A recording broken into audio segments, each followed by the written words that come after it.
And welcome to this edition of Hidden History Stories from the Secret City. I'm Keith McDaniel, along with my co-host Ray Smith. Hello, Ray. How are you this afternoon? I'm doing good, Keith, on this warm spring day. I don't know about that. I'm having to wear my jacket inside the house. I'm a little chilly. Well, we've got a couple of special guests with us today, Ray. So why don't you introduce them? We do. We've got Charlie and Emily Jernigan with us today, and I'm proud to be friends with them and have known them for a while now.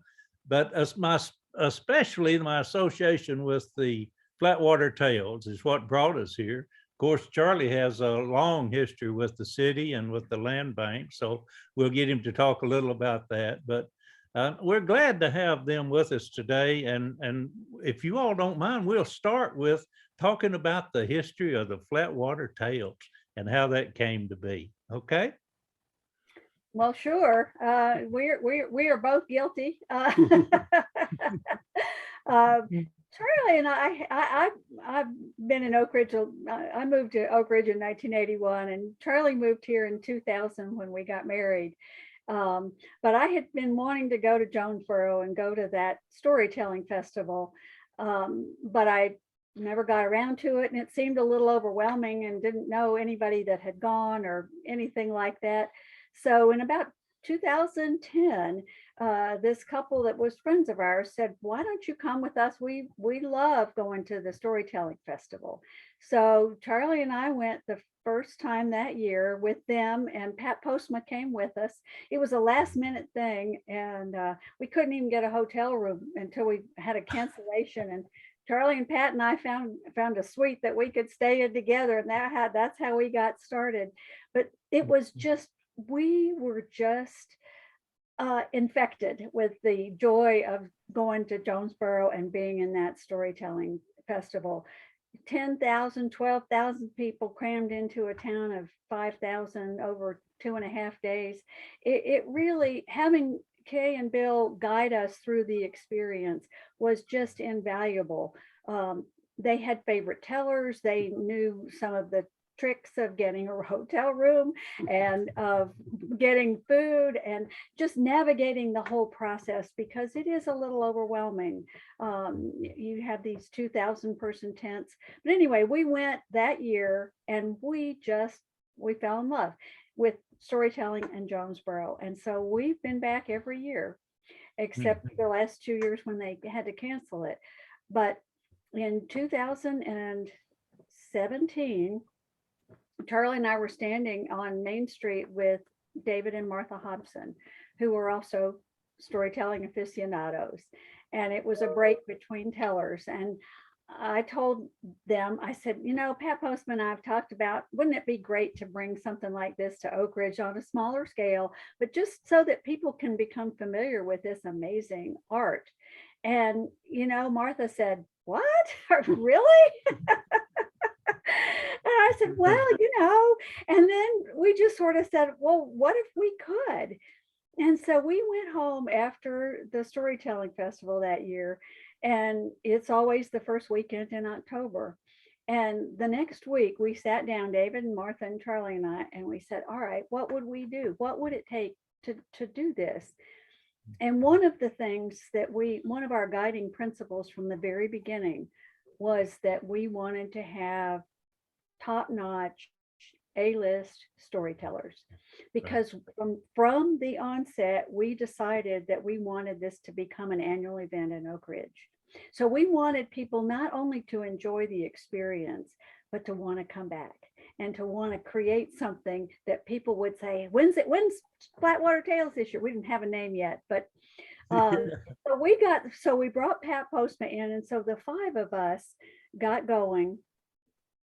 And Martha actually contacted a couple of storytellers who were, we had no money, we had no nothing.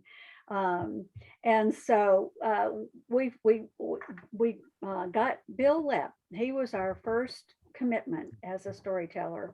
And if you're a part of the storytelling world, you know that Bill Lepp is second in line behind Donald Davis as the most requested and beloved storyteller in the country right now.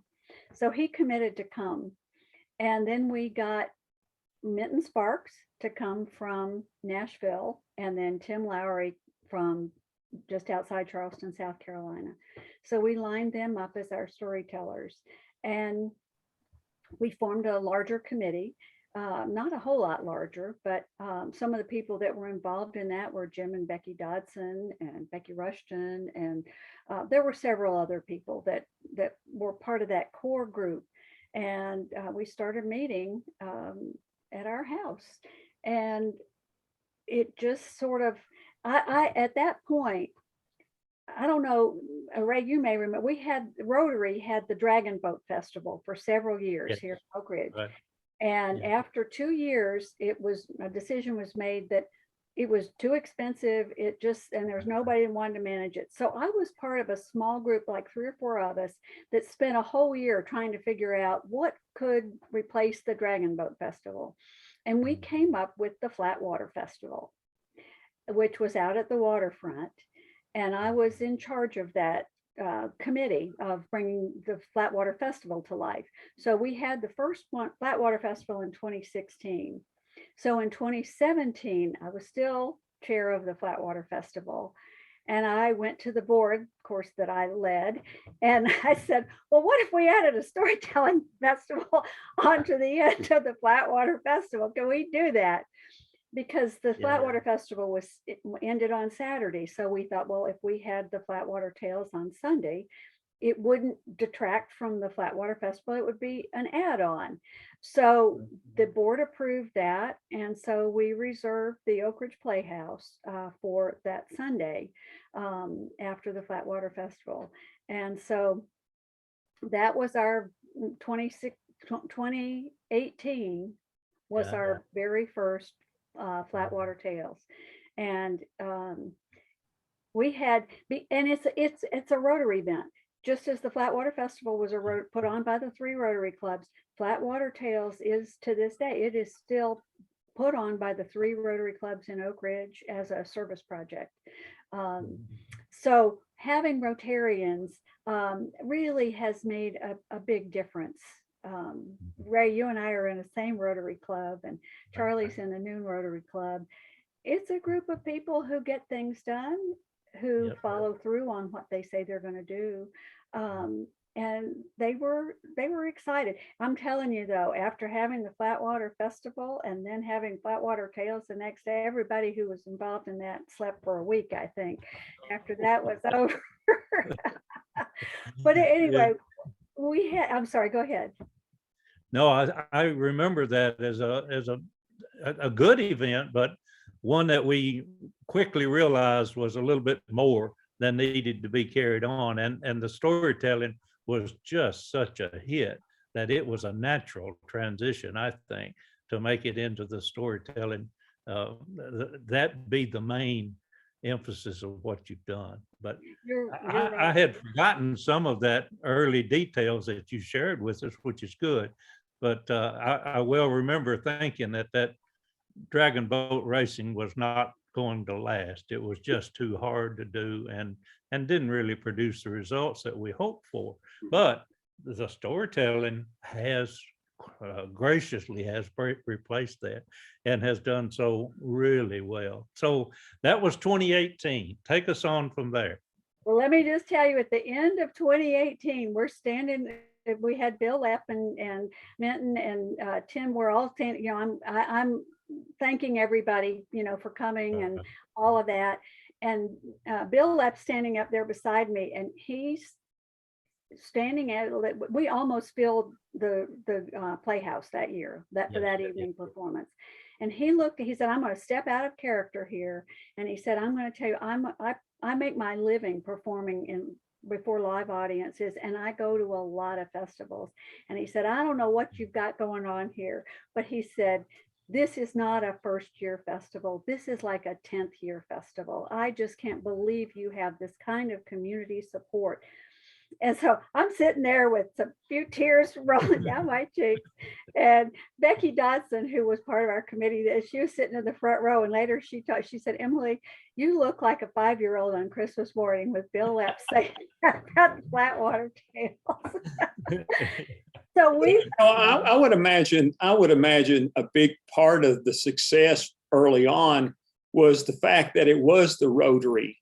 You've got a built-in support system there already that's already established, that's done so many other things throughout the years, and many of the Rotary folks are leaders in the community, so they're opinion leaders, and people listen to them and pay attention to what the Rotary does in our community. So yeah, I would imagine that was probably one of the main reasons, other than getting top tier talent, that you were able to hit the ground really running from the very beginning. I think you're right, because it doesn't, if you don't know anything about storytelling, Bill Lepp's name doesn't mean anything to you, and it's not like That's right. And storytelling really is an art form that uses only words, but you really can't use words to describe that experience of being there with a live storyteller. So anyway, we decided that we needed a bigger venue after 1 year. And so we decided to move to the Grove Theater with 500 seats, which is 200 more than they have at the Playhouse.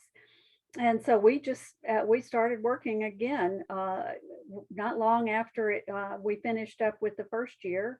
And the second year we had Carmen Deedy, who's married to John McCutcheon, and we brought back Bill Lepp, and then we brought in Bobby Norfolk from St. Louis, Missouri, who's an African-American storyteller who tells the story, among other things, of York, who traveled with Lewis and Clark. So they came the second year to the Grove Theater. And one of the things that we found is that part of being Rotary and being a service project is that our scope extends beyond just putting on a storytelling festival the first weekend in June. We want to give back to the community. We have a community partner, and the Grove Theater has been our community partner since 2019. So we have done significant improvements to the Grove as part of our mission and as part of what we were able to do with the funds that we've raised. So the second year of our festival, we had a total of 750 people that attended. And after, at the end of the evening of that Saturday evening, David and Martha and Charlie and I were standing in the lobby as people were kind of cleaning up and whatever. And Carmen Deedy came over to the four of us and she said, I have been doing storytelling festivals for 20 years. This is the best run festival that I have ever been to. And my 5-year-old Christmas morning face broke out again. Yeah, I mean, we were just all kind of standing there like stunned. And again, I think part of this is this Rotarian experience. It's part of people. We had too many volunteers.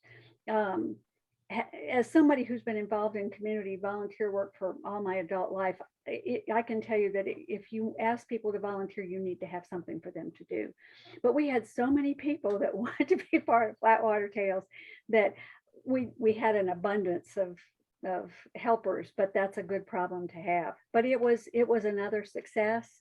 And so we did that. And then in 2019, 2020, we made the difficult decision to cancel it entirely because of COVID.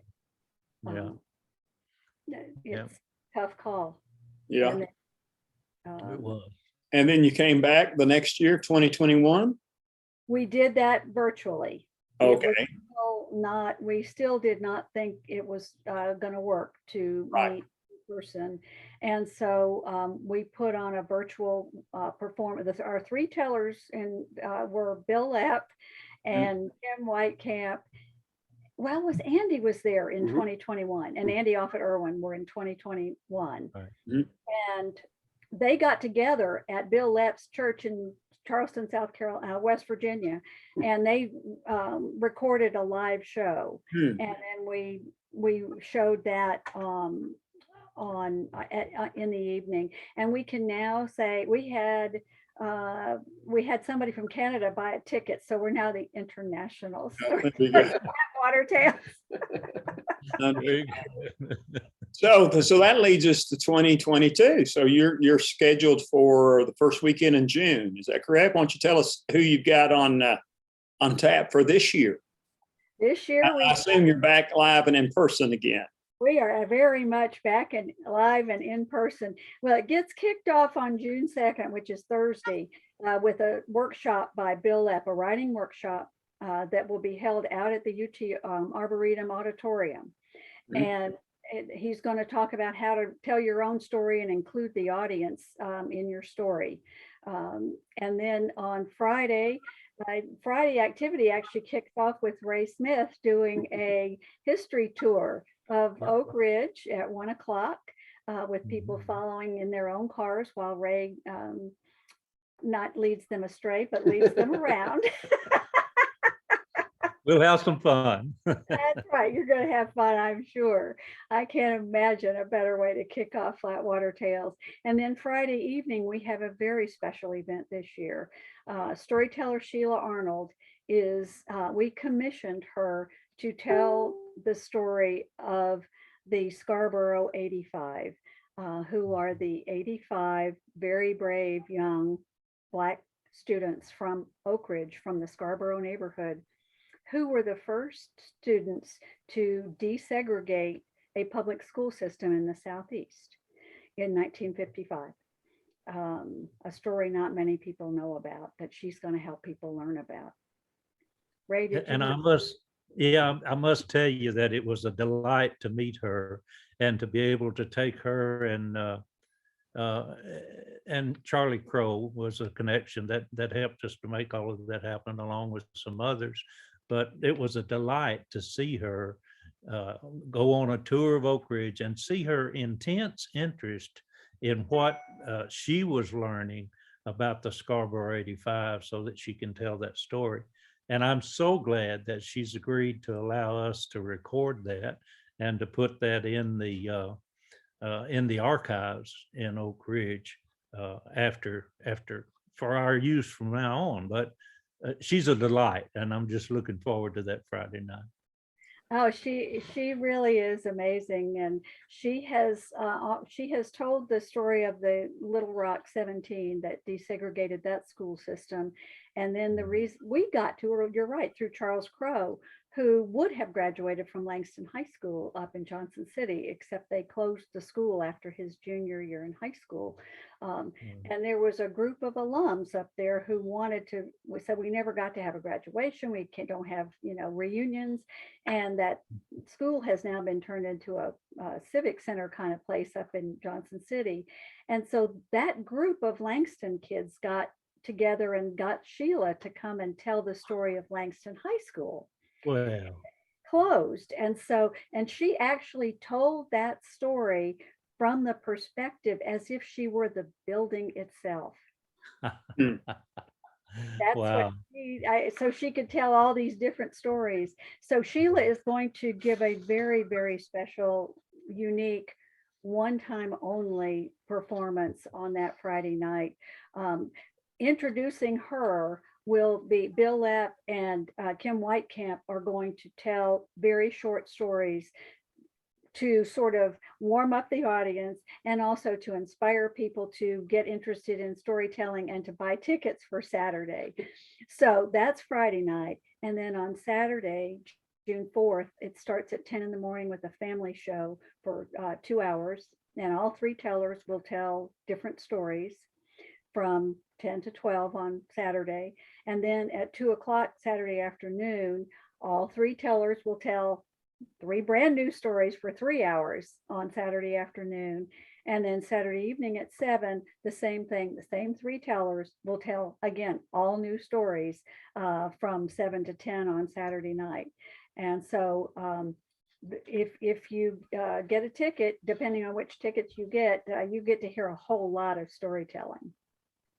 Can people buy tickets now? Are they available for purchase now? And if so, how can they get them? Yes, they are. Oh, Keith, I thought you'd never ask. They can buy tickets at Eventbrite. If people just go to eventbrite.com and look for Oak Ridge and storytelling, they'll come up. We have www.flatwatertales.com. You can get a link to the Eventbrite site. And then they are available at the Farrell Shop in Oak Ridge. Those tickets are cash or check only, but Barbara does at the Farrell Shop. If you're buying online, it's credit card only. The tickets on Friday night, we wanted to make it accessible to most people. So on Friday night, all tickets are $10 for adults and $5 for children. And then on Saturday morning, our family show is the same thing, $10 for adults and $5 for children. The afternoon show is $25. The evening show is $25. We have a special early bird price though. For $40, you can get a ticket for both the afternoon and evening shows on June. So it'll be a $10 discount if you buy at the early bird price. All right, very good, very good. So that's flatwatertales.org. No, I mean, .com, flatwatertales.com. All right. Yeah. Well, good. Let's say somebody wanted to go to everything. Do you have a one-time ticket price for the whole weekend?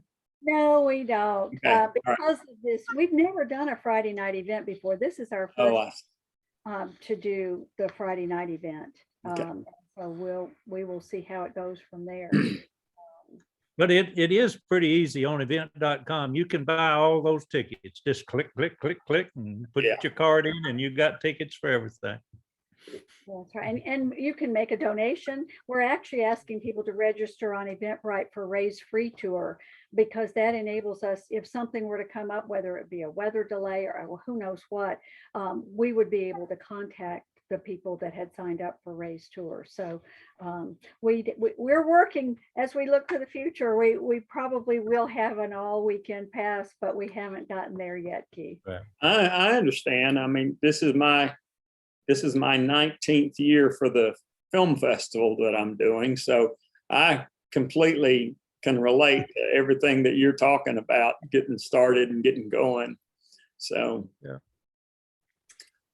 All right. Well, listen, that was really good. You need to tell us and bring us a hidden history about the Flatwater Tales, how it came to be. And of course, we're looking for it to continue to grow and to continue to contribute to the history of the community, and by bringing special events like you're doing with Sheila Arnold. I think that is just an amazing contribution to our history.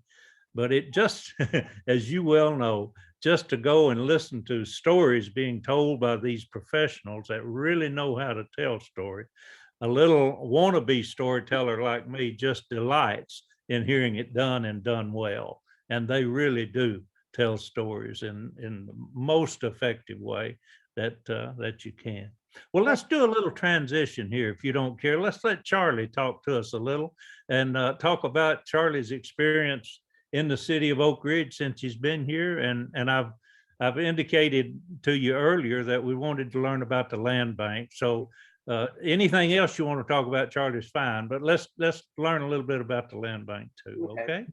Sure. When I moved here in 2000, I came from Evanston, Illinois, which in some ways is like Oak Ridge in that it's got a range of houses from pretty poor people to upper middle class, but it's more of an urban setting than Oak Ridge is, and it didn't have the problem of all being built in 1 year, so that the purpose in putting Oak Ridge together was to get people in here and get roofs over their head, and not, it wasn't developed organically when people coming in saying, I want this kind of house, and buying a lot and building something. So it had a different evolution. It actually started out as a summer place for people in Chicago to go, because it was on the lake and up out of town, and so all the really good houses are right up against the lake. And for example, the last house I had in Evanston didn't have a closet on the first floor because it was a summer house. And so the first thing I did as I was getting ready to sell it was put in a closet on the first floor, and it sold right away. So that was the right thing to do, I think. But when I got here, I had a brother who worked at the lab, so I'd been coming off and on since the 70s to visit, but had never spent more than, a few days at a time here. And I found it difficult to navigate too. And then I found it difficult to see the condition of some of the housing and where people were living. And so I just checked my web folders and saw that in 2007, I started gathering information on how to rehab properties and how to move a city forward and things like that. And it turned out land banks are fairly popular up north. Michigan has a lot of them. Ohio does. The first one started in St. Louis.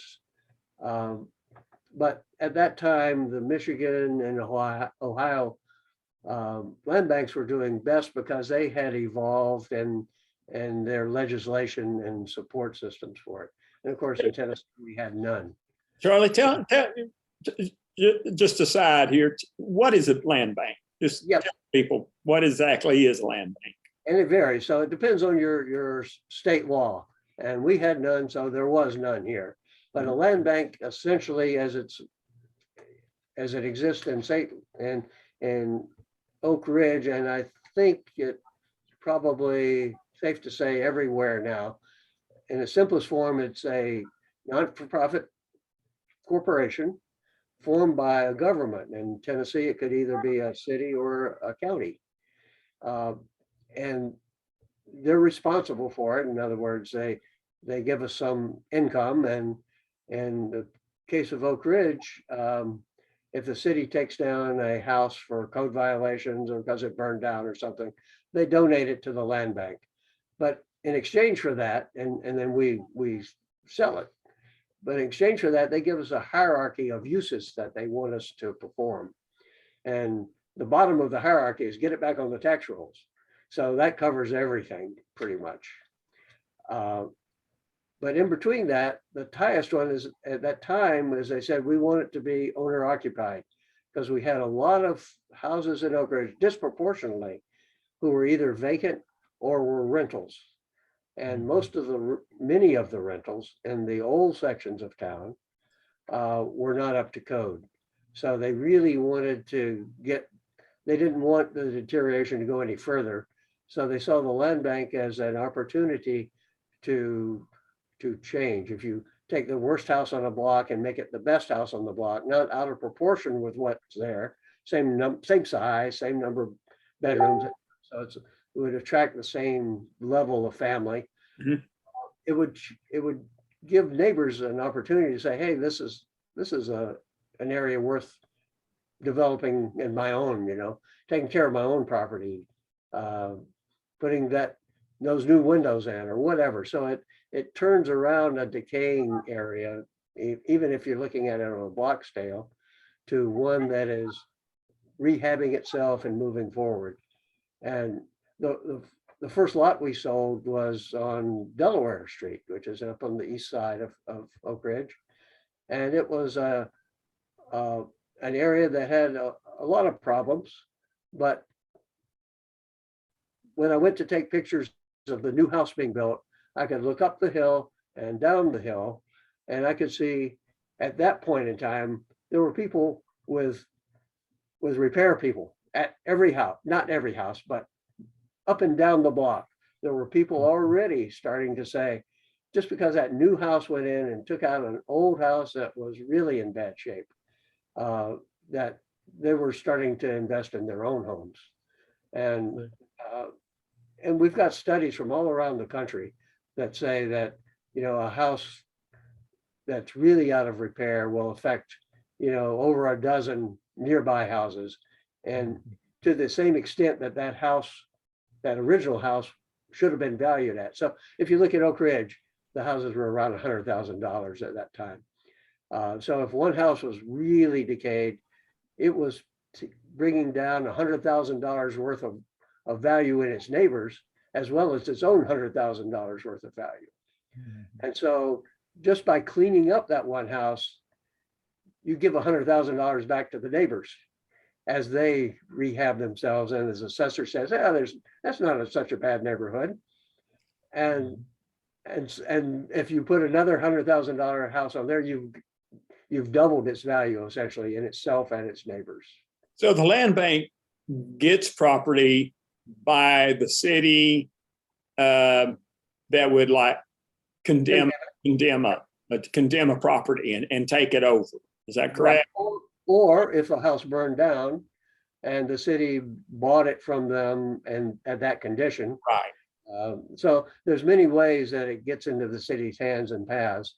But both of those are true. And then we got a grant from the state to take down some houses of our own too. So we did almost a dozen of those ourselves. Okay. And then the city gives us some money out of their budget every year too. So how long has this been going on? How long has the land bank been operating, and what are some of the numbers? What are some of the? Okay. We, well, like I said, I got my idea of starting in about 2007. I got a deal with this, and I thought the city probably wasn't quite ready for it because it's totally new. So I talked to the city manager then and said, why don't we do a visiting on housing and see if we can't get some general agreement within the city to go on this path. Well, he quit just as he had agreed to do it. He quit about a month after that. And I went in the hospital because I got sick. So when I got out, I said, I may not have time to do all this stuff. Let's just go straight to the land bank. So I started in 2009 going around giving presentations around the city. And I've done probably 21 editions of that presentation as it developed through the years. And as soon as Mark Watson was designated to be the new city manager, I contacted him before he even got on the plane to move here. Mm-hmm. And when he got here, he needed to do some fixing up of the city too. So the land bank was included, his Not in Our City program that he introduced as one of his first steps here. Mm-hmm. And so it took us a year and a half after that before we opened our door, because we get our 501c3 designation. We had to, well, first we had to write the legislation and get that through. So the city attorney and I wrote it and turned it over to the legislature.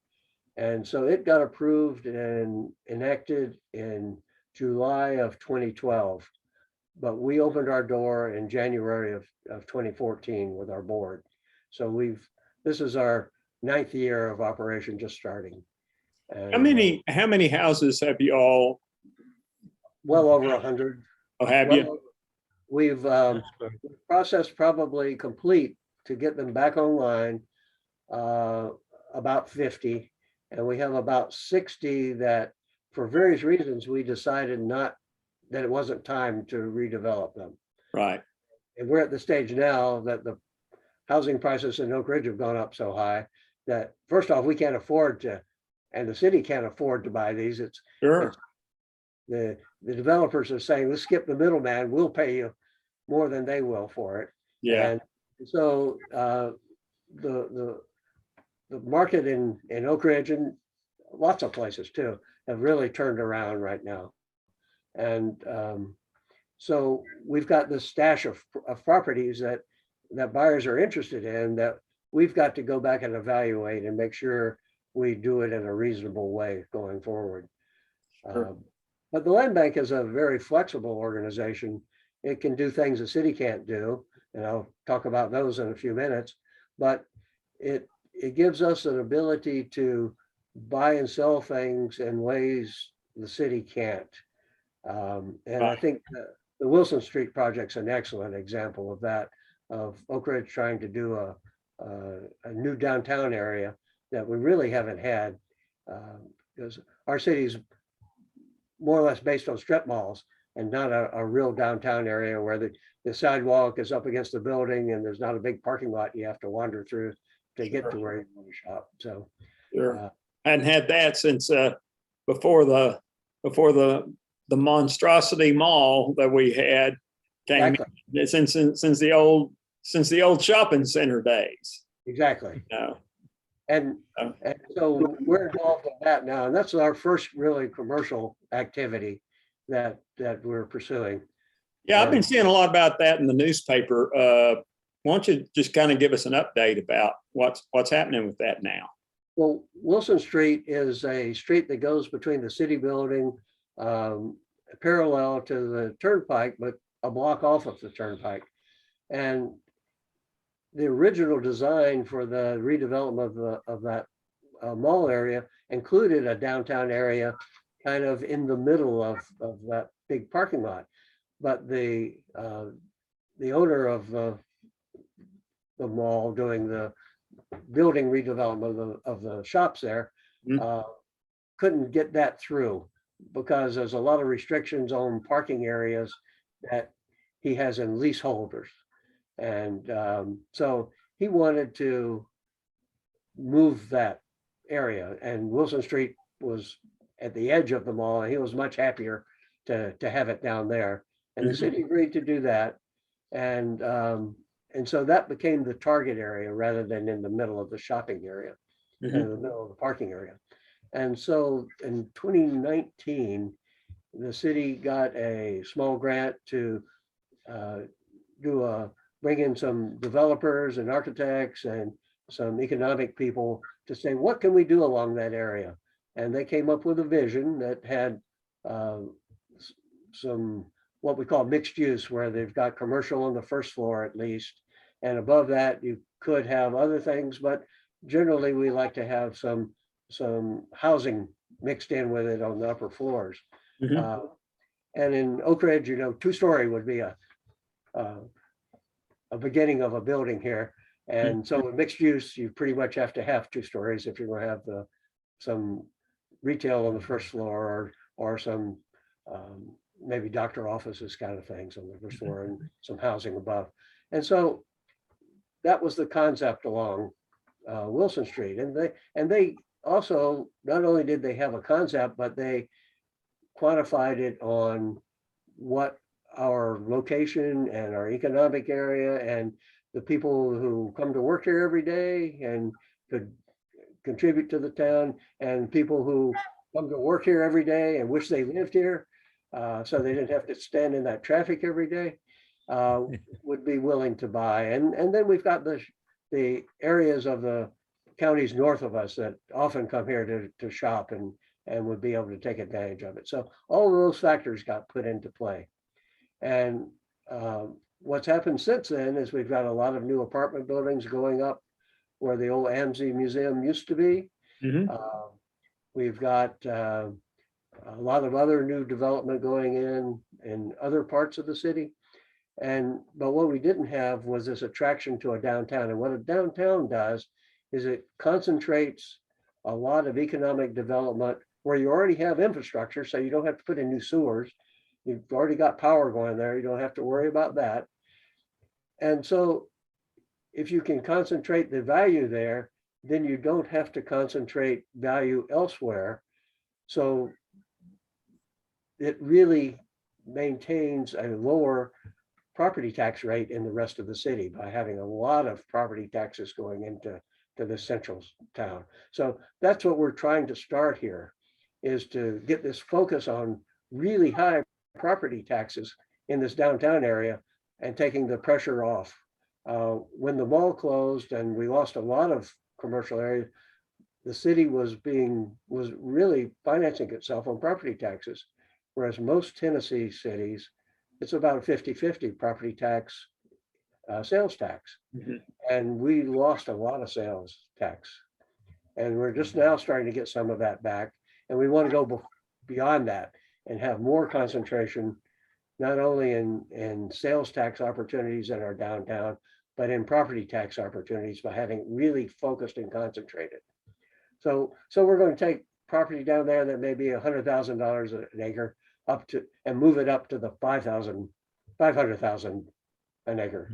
That's the kind of goal we're going to do. And the way we're doing it is on Wilson Street, it parallels the turnpike. And on the north side, there was about 5 lots that were available. And we got 3 of them donated to us from the Glazier Family Trust, which was, he was early developer of them all. Right. And so they owned a bunch of property and still had some of this.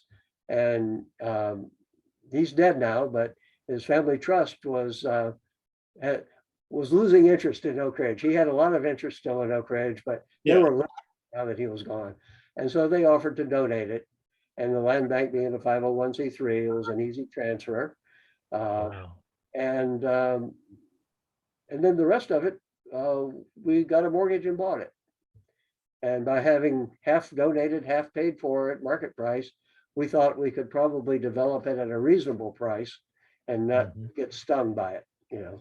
So are those lots, are they the far end of the existing parking lot that runs just north of Wilson Street there? It is on the north side of Wilson Street, and it's on the Rutgers side. So it's away from the city building. It's at the other end over by Right, it's on the east end. Is where the new hotel is. Yes. And so we're basically on the northeast side of Wilson Street. Between the Bank of America and the hotel there. Well, no, we're on the north side. That between the Bank of America and the hotel directly is the south side of Wilson Street. Oh, I see. We're on the north side, which is up towards the turnpike. And so there used to be a Western Auto there. There used to be a bowling there. There used to be putt-putt golf in the middle of there. Oh, I see. I'm thinking, I'll twist it around. I'm thinking it's on the it's on the side where the shopping center is, but it's across the street. It's across Wilson Street from the shopping center. Okay, and so there's still some lots available on near CVS and that area right in there. Yeah.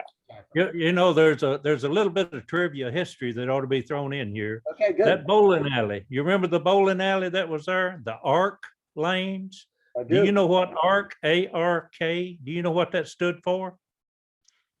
Anderson, Roane, Knox counties. Really? Oh, I couldn't resist it, Keith. My goodness. You know, as I recall, I believe where Staples is now used to be the A&P. Yes, it is. Store. Right. So, that was way before Charlie and Emily's time. So that was way back now. That's when I was a kid, you know. Yeah, I know. Well, listen. Hey, when I moved here, that where okay. it was because I know my mom called it Inglace. And where the Methodist Medical Physical Therapy Center is now is where French's Market was at some point. You know, it's so you know, I'm excited that a downtown will come to Oak Ridge. Hopefully, potentially something. You know, some of my fondest memories, I grew up in Kingston, and Mom and Dad, whenever we wanted to go shopping, we'd pile in the Impala and drive to Oak Ridge, and we'd walk the shopping center, you know, from Loveman's all the way around to whatever was down on the other end. And, you know, that's where I grew up. I mean, you know, as far as shopping goes, it was either there or we'd go to Gay Street in Knoxville and go to Miller's right down Miller's department store right on not Gay Street, Henley Street there. But you know, it's there's a lot to be said for, and people, I think, and I've heard people talk about, you know, it would be similar to a market square type situation, you know, where you would have, you know, retail, restaurants, bars, along with, some housing right there. So. Yeah, what we did is we sent out an RFP to every builder, developer we could find in East Tennessee and North Georgia and Kentucky. We sent out we contacted over 100 of them, and 2 of them responded. And together, they pretty much took care of that, the section of the property we had that was up against Wilson Street. One of them wanted to be on the corner, partly because he owned that corner, and he wanted property on either side of it. And so he's going to build kind of wrapping around that corner from Wilson Street to Rutgers. And the other one is more of a home developer. He wanted that back section, which is up against the CVS property. And he does, he's in Knoxville, and he developed, I think it was an 11-story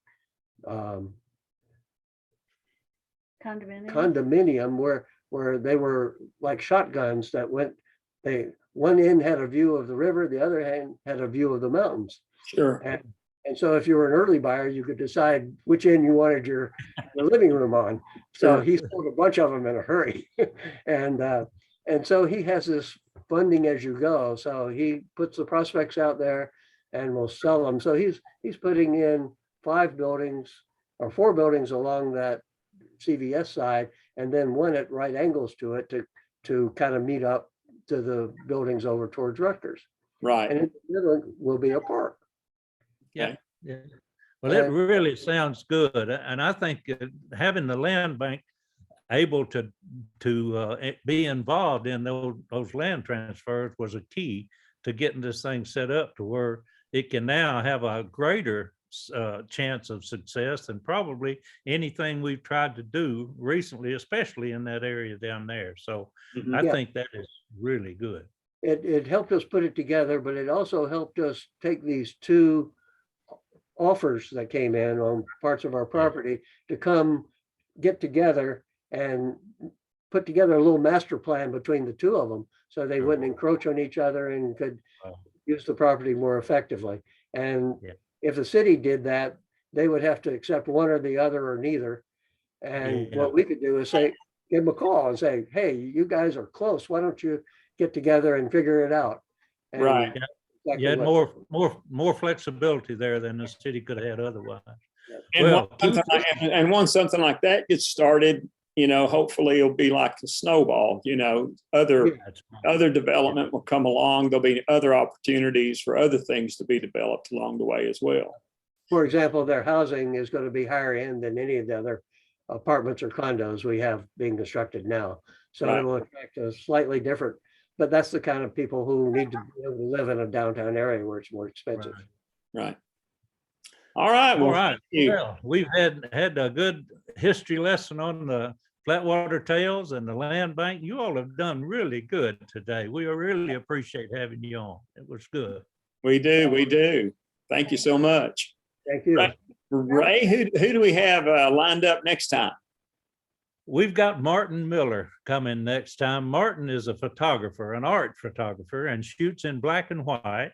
And several years ago, I was able to get him into Y12, into building 9731.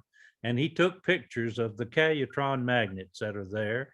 And also he's taken pictures all across the country of not only Manhattan Project era equipment and facilities, but Cold War era equipment too. So it'll be interesting to let him show us some of those photographs that he's made across the nation.